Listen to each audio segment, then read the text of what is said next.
இறக்குமதி செய்யப்பட்ட ஆப்பிள்கள் மற்றும் ஆரஞ்சுகளை விரிவாக்கப்பட்ட விற்பனை மற்றும் சேவை வரியிலிருந்து விலக்கு அளிக்க அரசாங்கம் முடிவு செய்துள்ளது. ஏழைகள் மற்றும் B40 வருமான குழுவைச் சேர்ந்த பலர் இறக்குமதி செய்யப்பட்ட பழங்கள் மலிவு விலையில் இருப்பதால் அவற்றை வாங்குவார்கள் என்பதை அரசாங்கம் ஒப்புக்கொண்டதாக பிரதமர் டத்துஸ்ரீ அன்வார் இப்ராஹிம் கூறினார். நிதி அமைச்சராகவும் இருக்கும் அன்வார் இறக்குமதி செய்யப்பட்ட பழங்களை உட்கொள்ள வேண்டிய அவசியம் இல்லை என்ற கருத்தை கொண்டிருந்தாலும் அமைச்சரவை நேற்று இந்த விஷயத்தை பற்றி விவாதித்ததாக தெரிவித்தார்.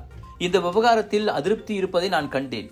ஏழைகளும் B40 மக்களும் இன்னும் இறக்குமதி செய்யப்பட்ட ஆப்பிள்களையும் ஆரஞ்சுகளையும் உட்கொள்கின்றனர், ஏனெனில் அவை மலிவானவை என அன்வார் விவரித்தார். பொதுவாக நிதி அமைச்சர் ஒரு முடிவை எடுக்கும் போது அவர் அசைந்து கொடுக்க மாட்டார்.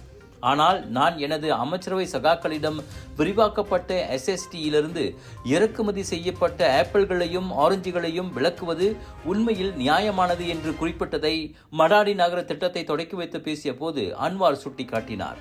ஒரு நாளைக்கு ஒரு ஆப்பிள் மருத்துவரை விலக்கி வைக்கிறது என்ற பழமொழியின் காரணமாக ஆப்பிள்களுக்கான தேவை ஏற்பட்டதாகவும் பிரதமர் நகைச்சுவையாக கூறினார். ஹாய் மக்களே, ஏயான் பிக் குலுவாங் ஜோருக்கு வரோம். GM இந்தியன்ஸ் பெருமையுடன் வழங்கும் ஜோர் global Indian shopping expo and viral food ஃபெஸ்டிவலுக்கு 25 இருந்து 29 ஜூன் வரைக்கும் டேட்டை பிளாக் பண்ணிக்கங்க. தரமான பொருட்கள் நியாயமான விலையில wedding collections, saris, kurta, kurtis, imitation jewellery, tattoo artist அனைத்தும் ஒரே இடத்தில் 80% வரை டிஸ்கவுண்ட். ஃபுட் ஃபெஸ்டிவல்ல சாப்பிட்டு என்ஜாய் பண்ணுவோம். Panipuri, kunafa, cheese nachos, biryani என 100க்கும் அதிகமான உணவுகள் ஏயான் பிக் குலுவாங் ஜோர்ல.